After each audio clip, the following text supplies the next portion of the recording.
I know there were a lot of comments due to my post about going to the Army Recruitment Center and being denied based off of having a felony from 1996. But I want to explain to people who, I get it, y'all don't know what it's like to come out of prison after almost 30 years. But there's nothing in place for you. There's no jobs, there's no housing. Like, everything has changed. You go in at 16 years old, you come out almost 30 years later. And I'll give you one example. I went and applied for a job at Amazon, and the lady kept looking and seeing it says, "You have life without parole. You're not supposed to be here." She was acting like I broke out of prison just to come up to Amazon and get a job. But DoorDash, they think it's a scam because I don't have a history, so they don't think I'm a real person. Shipped, can't do that. Same thing. You are denied everything now because everything in this time frame is based off of, do you have residency history? Where have you worked? How long have you worked? How long have you lived there? How long have you had this credit? So even in places where a felony from almost 30 years ago doesn't stop you, not having the history is so big. I mean, you can't apply for a loan. You almost can't do anything. And the injustice system knows that, right? I mean, we all know what it's set up. We know it's crooked. We know it's rigged. But you would think at some point someone would have put in place, because it's not a 10-year bid. It's not somebody going down doing 5 years coming back. We're talking about for men and women who go down and do 25 to 35 years, which is the average it takes to overturn a wrongful conviction. Like, something should be in place where these people, these human beings, these good human beings could get jobs that they can survive on, that they can apply for loans to help them start businesses. And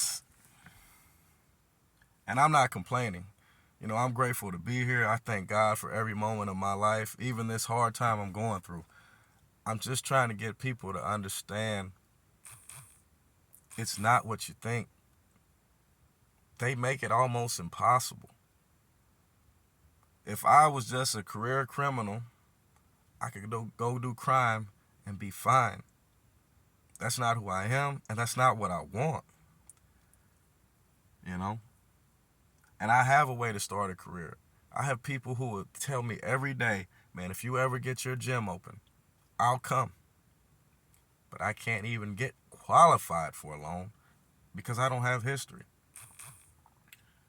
So I appreciate everybody watching, and even the people who have said negative things about me or the situation. God bless you. I wish y'all the best as well. I just want people to understand, like, this is a very real thing. It's a very real problem. Like, there needs to be a solution, because there are good men and women like myself who want to be out here and be self-sufficient and contribute and help others. I don't need much. I want to help others, but they're making it where, because I don't have history or because of a felony from 1996, that they can clearly see the only reason I'm released is due to some, extenuating circumstances, a wrongful conviction.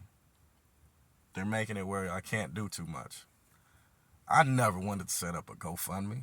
I didn't want to be out here asking for help that way. I'd rather come to you and say, hey, let me do some work for you and you pay me, But those days and those times are gone. And like I said, some people now are just stupid. I know it was 1996 when I left, but again, this Amazon lady was literally freaking out, really ready to call the cops, because all she could see and comprehend was, it says I have the sentence of life without parole, but I'm sitting in front of her explaining the situation to her, and she's literally acting like I broke out of prison just to come get a job at Amazon. Like, this is where you break out of prison. Hey, anybody, if you break out of prison, if you ever see this, go to Amazon. That's the place to go hide out. Apply for a job there. Like, it's just sad.